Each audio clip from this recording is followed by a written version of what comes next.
ನಮಸ್ಕಾರ ಸ್ನೇಹಿತರೆ, ಇಂದು ಗೃಹಲಕ್ಷ್ಮಿ ಯೋಜನೆಯ ಪ್ರತಿ ಫಲಾನುಭವಿಗಳಿಗೆ ಅತ್ಯಂತ ಮುಖ್ಯ ವಿಷಯವನ್ನು ತಿಳಿಸಿಕೊಡುತ್ತಿದ್ದೇನೆ. ಒಂದು ತಿಂಗಳ ಒಳಗೆ ಒಂದು ಪ್ರಮುಖ ಕೆಲಸವನ್ನು ಮಾಡದಿದ್ದರೆ ನಿಮ್ಮ ಖಾತೆಗೆ ಪ್ರತಿ ತಿಂಗಳು ಬರುತ್ತಿದ್ದ 2,000 ಹಣ ತಾತ್ಕಾಲಿಕವಾಗಿ ನಿಲ್ಲಿಸಬಹುದು ಎಂದು ಸರ್ಕಾರ ಹೊಸ ನಿಯಮವನ್ನು ಜಾರಿಗೆ ತರಲು ತೀರ್ಮಾನಿಸಿದೆ. ಈ ನಿಯಮ ಯಾರಿಗೆ ಅನ್ವಯವಾಗುತ್ತದೆ, ಯಾವ ಕೆಲಸ ಮಾಡಬೇಕು, ಎಲ್ಲಿ ಮಾಡಿಸಬೇಕು, ಕೊನೆ ದಿನಾಂಕ ಯಾವಾಗ, ಮಾಡದಿದ್ದರೆ ಏನಾಗುತ್ತದೆ, ಈ ಎಲ್ಲ ಮಾಹಿತಿಯನ್ನು ಸಂಪೂರ್ಣವಾಗಿ ತಿಳಿಸುತ್ತೇನೆ. ಅದರಿಂದ ಈ ವಿಡಿಯೋವನ್ನು ಕೊನೆವರೆಗೂ ನೋಡಿ. ಹೊಸ ನಿರ್ಧಾರ ಏನು? ರಾಜ್ಯ ಸರ್ಕಾರ ಗೃಹಲಕ್ಷ್ಮಿ ಯೋಜನೆಯಲ್ಲಿ ನಡೆಯುತ್ತಿರುವ ಅಕ್ರಮಗಳನ್ನು ತಡೆಯಲು ಈ ಹೊಸ ಕ್ರಮವನ್ನು ಕೈಗೊಂಡಿದೆ. ಸಚಿವ ಸಂಪುಟ ಸಭೆಯಲ್ಲಿ ಮಹತ್ವದ ತೀರ್ಮಾನವನ್ನು ಕೈಗೊಂಡಿದ್ದು, ಇನ್ನು ಮುಂದೆ ಫಲಾನುಭವಿಗಳ ಗುರುತುಗಳನ್ನು ದೃಢೀಕರಿಸಲು ಬಯೋಮೆಟ್ರಿಕ್ ಅಥವಾ ಫೇಶಿಯಲ್ ಅಥೆಂಟಿಕೇಷನ್ ಅನ್ನು ಕಡ್ಡಾಯಗೊಳಿಸಲು ನಿರ್ಧರಿಸಿದೆ. ಇದರ ಉದ್ದೇಶ ನಿಜವಾದ ಫಲಾನುಭವಿಗಳಿಗೆ ಮಾತ್ರ ಈ ಯೋಜನೆಯ ಹಣ ತಲುಪುವಂತೆ ಮಾಡುವುದು.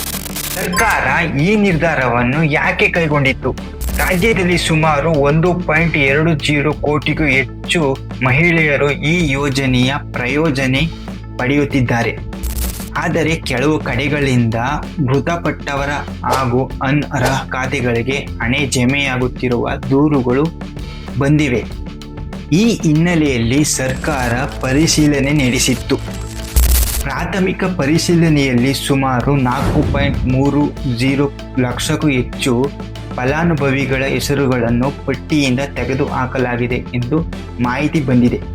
ಇದರಿಂದ ಸರ್ಕಾರದ ಹಣದ ದುರುಪಯೋಗವನ್ನು ತಡೆಯುವ ಉದ್ದೇಶವಿದೆ. ಈಗ ಹೊಸ ನಿಯಮ ಏನು ಸ್ನೇಹಿತರೆ? ಇವಾಗ ಹೊಸ ನಿಯಮ ಏನು ಅಂತಂದರೆ, ಹೊಸ ನಿಯಮದ ಪ್ರಕಾರ ಫಲಾನುಭವಿಗಳು ತಮ್ಮ ಗುರುತಿನ ಅಂದರೆ ಬಯೋಮೆಟ್ರಿಕ್ ಮಾಡಿಸಬೇಕು ಅಥವಾ ಫೇಶಿಯಲ್ ಅಥೆಂಟಿಕೇಷನ್ ಅನ್ನು ಮಾಡಿಸಬೇಕು. ಅಗತ್ಯವಿದ್ದರೆ KYCಯನ್ನು ಮಾಡಿಸಬೇಕು. ಅಂದರೆ ನಿಮ್ಮ ಹತ್ತಿರದ ಕರ್ನಾಟಕವನ್ನು ಆಗಿರ್ಬೋದು ಅಥವಾ ಮೈಸೂರು ಅಥವಾ ಆನ್ಲೈನ್ ಸರ್ವಿಸ್ಗಳಲ್ಲಿ ಹೋಗಿ ನಿಮ್ಮ ಬಯೋಮೆಟ್ರಿಕ್ ಅಥವಾ ಫೇಶಿಯಲ್ ಅಥೆಂಟಿಕೇಷನ್ ಮತ್ತು ಅಗತ್ಯವಿದ್ದರೆ KYCಯನ್ನು ಮಾಡಿಸಬೇಕು. ಇದು ಯಾವಾಗ ಅಂದರೆ ಸರ್ಕಾರದ ಪರಿಗಣಿಸುವ ದಿನಾಂಕದ ಒಳಗೆ ಮಾಡಿಸಬೇಕು. ಇಲ್ಲದಿದ್ದರೆ ನಿಮ್ಮ ಖಾತೆಗೆ ಹಣ ಬರುವುದು ತಾತ್ಕಾಲಿಕವಾಗಿ ನಿಲ್ಲಬಹುದು. ಇದರಿಂದ ನಿಮ್ಮ ಮನೆಯವರಾಗಿರಬಹುದು, ಅಂದರೆ ವಿಡಿಯೋ ನೋಡ್ತಿರುವ ಅವರು ನಿಮ್ಮ ಮನೆಯಲ್ಲಿ ಯಾರಾದರೂ ಈ ಯೋಜನೆಯ ಫಲಾನುಭವಿಗಳಾಗಿದ್ದರೆ ಈ ಮಾಹಿತಿಯನ್ನು ಅವರಿಗೆ ತಿಳಿಸುವುದು ಉತ್ತಮ. ಅಥವಾ ನೀವೇ ಖುದ್ದಾಗಿ ಅವರನ್ನು ಕರೆದುಕೊಂಡು ಹೋಗಿ ಮಾಡಿಸುವುದು ಇನ್ನೂ ಉತ್ತಮ.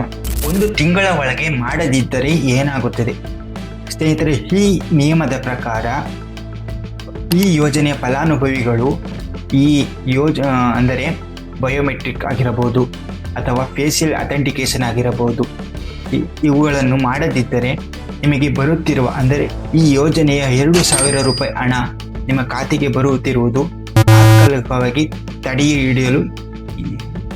ಹಿಡಿಯಬಹುದು. ಅದರಿಂದ ಬೇಗ ಮಾಡಿಸಬೇಕು. ಇಲ್ಲದಿದ್ದರೆ ನಿಮಗೆ ತೊಂದರೆಯಾಗಬಹುದು.